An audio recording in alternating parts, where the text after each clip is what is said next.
Crysis 2 is an exciting and explosive first-person shooter set in the metropolitan jungle of a ruined Manhattan. I never played the original Crysis, but it was praised as being the best-looking game ever made at that time. Crysis 2 in turn raises the bar for visuals on the consoles, and it's a pretty good game, but a few drawbacks ultimately prevent it from being a truly superb package. In the game, you play as some marine guy named Alcatraz, and it's pretty apparent at the beginning of the game that Manhattan is under attack by some aliens. You see some evil corporation marine guys here, an alien ship there, and basically you get the idea that basically any person that you see, you're gonna want to fuck them up real bad. The game starts out with some sort of random alien attack on the Statue of Liberty, and basically your guy gets fucked up, and some guy named Prophet comes over and rescues you, and thinks it's a good idea to give you his powerful suit even though you just fucked yourself over there. And basically he gets depressed. I guess he's just some sort of depressed person. Tells you to go find this guy. He might, turn the tides of the war, whatever the hell, and basically shoots himself in the face. They used to call me Prophet. Remember me. The story itself is basically bland, boring, and entirely forgettable, and just quite poor overall, even though the voice acting isn't that bad, and there are some cool set pieces. Basically, all you need to know is that there's some aliens and some corporate warfare guys after you, and you basically have to kick their asses the whole game. The story is probably the weakest part of the entire game. First thing you're going to notice about the game is that it looks phenomenal. The detail on all the objects in the game, especially like the swaying of the trees and the water effects, all look really nice. The only thing that's really bad about it is that the frame rate occasionally dips down when the game is action heavy. But besides that, this is probably the best looking game on the Xbox 360 to date. The game itself plays a lot like Call of Duty pretty much for the first part, where you're shooting all these soldiers and stuff. And basically you go here, kill a bunch of people, shoot them all, and defend this base, defend that, bring this object over here, stuff like that. You've all seen this in Call of Duty or Halo kind of things. It's basic objectives that we've all experienced before. The main twist here is that you can use your suit in order to manipulate how fights can go. Basically, you have a couple different modes on it. You can sprint for a lot longer than compared to most other shooters. You have like what's called the stealth mode, which basically puts you pretty much invisible, so you could sneak up and perform assassinations on enemies. And finally, there's this rock hard shell mode, which basically is supposed to help in firefights and allow you to take a bit more damage than usual, but I didn't actually find it all that effective. Another cool thing you can do is that you can customize your weapons, like putting scopes and stuff on them, and different, things like shotguns or an extended clip, or, making the gun semi-automatic or fully automatic, or having a silencer on it, and this is all done in real time, so I think that's definitely a cool aspect. Another aspect to the game is that you can customize different perks for your guy, and like different things, different moves you could do, different, longer this ability, longer that ability, and they do add some stuff, but unfortunately not nearly as much as you'd expect or probably hope for in this type of a first-person shooter.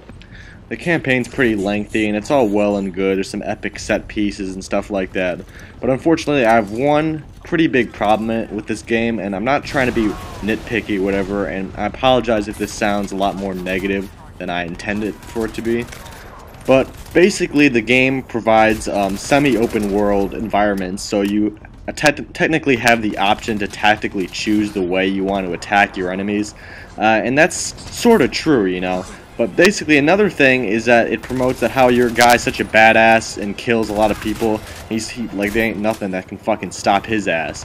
But unfortunately that's not the way it plays out in the game at all. I mean, this game basically plays out like any other shooter, like imaginable, like Call of Duty or whatever. And that's fine, but the thing is, that's not what the game actually promoted it to be and what I actually expected out of the game. Because basically all your abilities, your cloaking, your armor or whatever, and even just sprinting, it drains your energy. And basically your energy is like your fucking health. So once you sprint up to a guy or whatever, your energy will go down. But so you have to like fucking, if you don't get there in time, if you fucking shoot you in one shot, you're fucking dead, even though you have like this cool suit on and shit. See, look at him here. He's gonna take a fucking missile. He's taking this heavy fucking machine gun, rips it off the fucking APC. And now look at this shit. The attack chopper is going in there. Look at that shit. He's just fucking wasting the shit out of that motherfucker. See, look at this shit. He just kills that and it all blows up right in his fucking face. I mean, but the problem is you can't do any of this shit in the actual fucking game. You see, it pisses me the fuck off that you have to revert back to this stupid cheap tactic of instantly killing people by throwing them 10 feet in the air. Yeah, it's amusing at first, but it drains like almost all your energy, so you have to go all the way back into cover, wait like another 5 to 10 seconds for it to recharge, and then go back out there and do the same thing, especially against the aliens. I think I would actually have more fun if the aliens weren't actually in the game at all. The aliens themselves are really annoying to have to fight, especially these heavy ones, where you can only take them down by using grenades and shit. I mean, it's just fucking annoying, and by the later parts of the game, you'll probably want to sneak past or like just run past a lot of these guys without actually having to fight them. And that right there just shows you that the combat itself just isn't quite as satisfying as you would want or hope to expect out of this type of a game, especially since you have all these stupid abilities to play with. Here's another example. It's like ordering this, but instead getting this. It still tastes good, but it's not what you ordered. Just look at this. I'm a huge muscle-bound guy with a fucking minigun just wasting the shit out of like 30 people right here. Makes you feel like a badass right here, just shooting the shit out of them. Here's another thing right here. Look at this, I just blew him the fuck up right there. Look at that, like 10 times I did that. Here, take a look at this. I'm blowing up a gas station right here in Saints Row.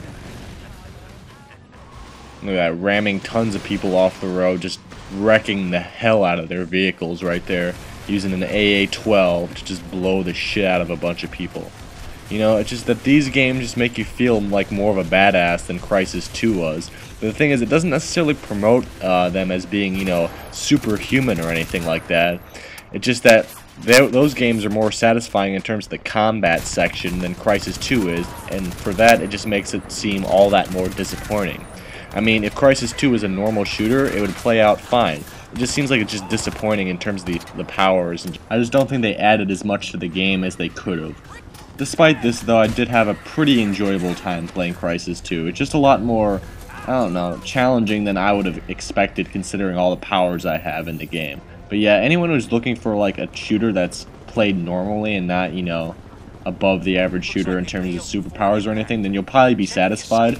But if you're looking for like these huge explosive powers that do tons of damage and stuff, then you're most likely going to be disappointed with this. Oh yeah, I forgot there's a multiplayer too in this game. Basically, I suppose it's kind of like Call of Duty. There's a couple of different game modes in it, you know, like Team Deathmatch, Capture the Flag, or something like that, I don't know. It has the same sort of 5 custom slots and different, you know, categories of assault rifles, shotguns, you know, heavier weapons and stuff like that. And unlike Call of Duty, you sort of rank up based on what sort of weapons you play as, then you sort of unlock more in that category and more abilities in that category based on your playing style. As for the actual multiplayer gameplay, I mean, I feel like most of the maps have way too many camping spots on them for the most part, and you know, you have the same abilities that you do in the single player campaign, but the thing is they have more of a negative impact in this multiplayer than they had at all in the single player for me, because a lot of people use the cloaking or whatever, active camo, whatever the hell you want to call it, to camp in like some sort of corner or whatever and sneak up on you, and it's just really hard to detect any of them at all because most people use them. But simply based on that fact alone, I can't see this multiplayer matchmaking like having a lot of longevity to it, just based on that sort of unfairness and just like tons of people abusing that active camo and like the camping spots on the maps. So basically it's not nearly as fun to play as compared to like Call of Duty or Gears of War or Halo or anything like that. So I'd stick with those if you want like a really good multiplayer experience. But the multiplayer isn't all that bad. It's just some of the players that use the active camo and stuff make the experience a lot worse than it should be. I also forgot to mention that you press Y twice to activate your grenades, which is just kind of stupid in my opinion. But anyway, overall, yeah, this is definitely a pretty solid game, like I mentioned before. That huge rant that I went on before about the powers, whatever, it is kind of minor in the game. I mean, like I said before, I apologize beforehand that it was a bit more negative than I intended for it to be. But yeah, overall, this is an exciting first-person shooter. It's new. It is unique, I suppose, in terms of like the powers. I just wish they had more of an effect, really, on the combat than they could, because, you know, you end up sprinting past a lot of the aliens towards the end of the game or whatever. But if you're interested in first-person shooters, you're a big fan of Call of Duty, then this is pretty much like that, except with aliens for 70% of the game. So yeah, anyone who likes first-person shooters should definitely check the game out. I definitely don't think it's worth a full $60, but it's probably worth $40 or $30 if you could find it for cheaper. It's at least just a very strong rental. So go out and rent the game if you're a fan of the genre or interested in this game's concept at all.